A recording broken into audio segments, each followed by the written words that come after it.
लो जी भाई लोग, पाकिस्तान की ऑस्ट्रेलिया के अगेंस्ट जीत के ऊपर हमारे हरदिल अजीज़, हमारा फौजी, हमारी आन बान शान फ़खर जमान, उनका भी ट्वीट आ गया है।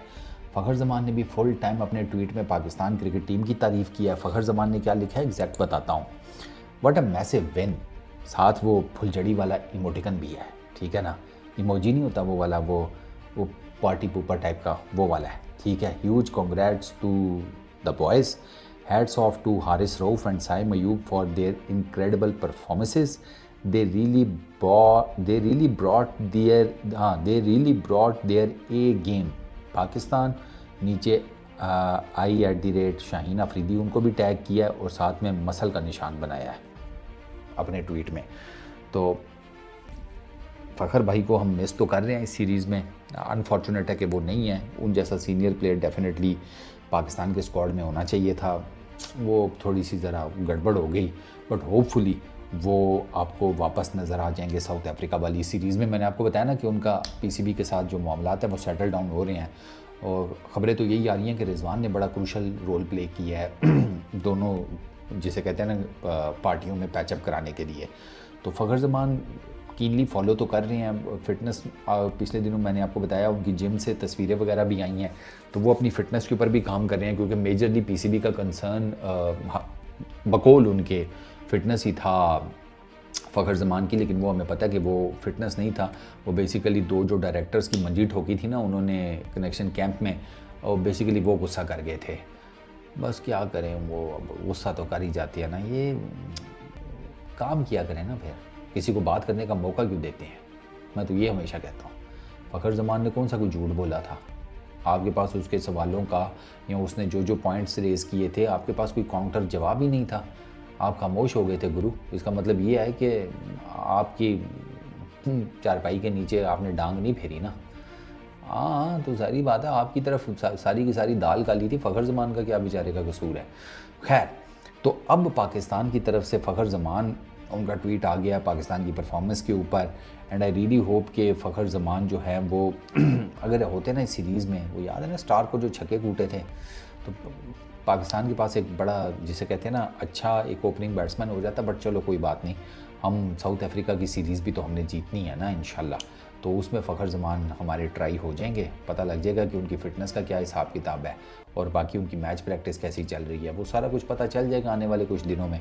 बट पाकिस्तान की अब आप देखें ना, ये जीत कितनी मैटर करती है पाकिस्तान के लिए। पाकिस्तान पहला मैच हारा, लेकिन पाकिस्तान क्लोज लेकर गया थोड़े से पाकिस्तान के रन ज़्यादा होते ना, इवन पाकिस्तान आखिर में अपने 2-3 ओवर भी मिस कर गया ना, 2-4 ओवर पहले ओडीआई में जल्दी आउट हो गए थे, मेरा ख्याल है 46 ओवर में कुछ इस तरह करके।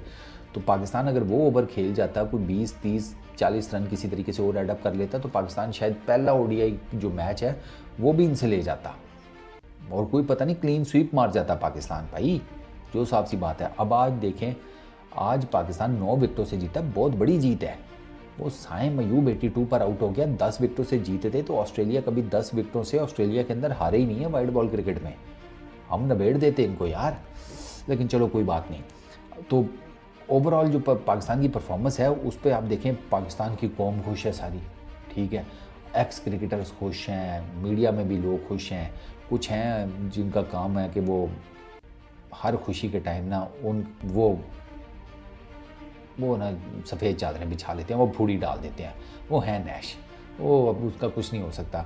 वो है नहीं, वो बात के इस जैसे चाचे जो हैं वो ईद वाले दिन फौत होके तो लोगों को ईद ख़राब कर देते हैं, वो वैसे कुछ ऐसे कोई करैक्टर्स ना हमारे पास हैं। जब खुशी का मौका होता है अपना लसूड़े जैसा मुँह लेकर आकर ना नैश किस्म की बातें करनी शुरू कर देते हैं। ये टीम में वो है, टीम में दिस है। पीसीबी को मैं फुल क्रेडिट देता हूँ, फुल क्रेडिट। इधर वो मोहसिन नकवी साहब हैं या जो भी कोई और है, उसने ये सुचल काम किया कि भाई साहब उसने रिजवान को कप्तान बनाने के बाद इन सब की जो ट्यूनिंग की है जैसे तैसे भी की है, वो टेस्ट क्रिकेट से 3 मेजर लोगों को निकाल कर मैसेज दिया है, या जिस भी तरीके से की है कि इन सब को अपनी अपनी पोजीशन के जो लाले पड़े हैं, और ये सारे एकदम से इन्होंने कहा कि नहीं भैया, इंसान के बच्चे बनकर परफॉर्मेंसेस देनी है, ऐसे नहीं होगा। वरना कल कला को इन्होंने शाहीन बाबर और नसीम को टेस्ट टीम से निकाल दिया, तो हमें वाइट बॉल क्रिकेट से निकालते हुए तो ये दूसरी दफ़ा सोचेंगे भी नहीं। 2 मिनट में इन्होंने फैसला करके उधर मारना है, क्योंकि बाबर, शाहीन, नसीम ये आपके टॉप टीयर के प्लेयर्स हैं। आपने अपनी टेस्ट क्रिकेट से इनको बाहर कर दिया। तो ओडीआई क्रिकेट के हिसाब से अगर आप देखें तो हारिस रऊफ़ को बाहर करना या साइम अयूब को बाहर करना, अब्दुल्ला शफीक को बाहर करना, ये कौन सा पीसीबी के लिए मसला है? ये तो पीसीबी जिसे कहते हैं जमाई लेते हुए बाहर कर दें इनको, इतनी देर में पूरी जमाई कंप्लीट ना हो जितनी देर में इन तीनों को बाहर कर दें। तो वो ना मैसेज किया है और बड़ा ठीक किस्म का मैसेज किया है, ये मैं आपको बता दूं, क्योंकि ये मैं मानने को तैयार ही नहीं हूँ।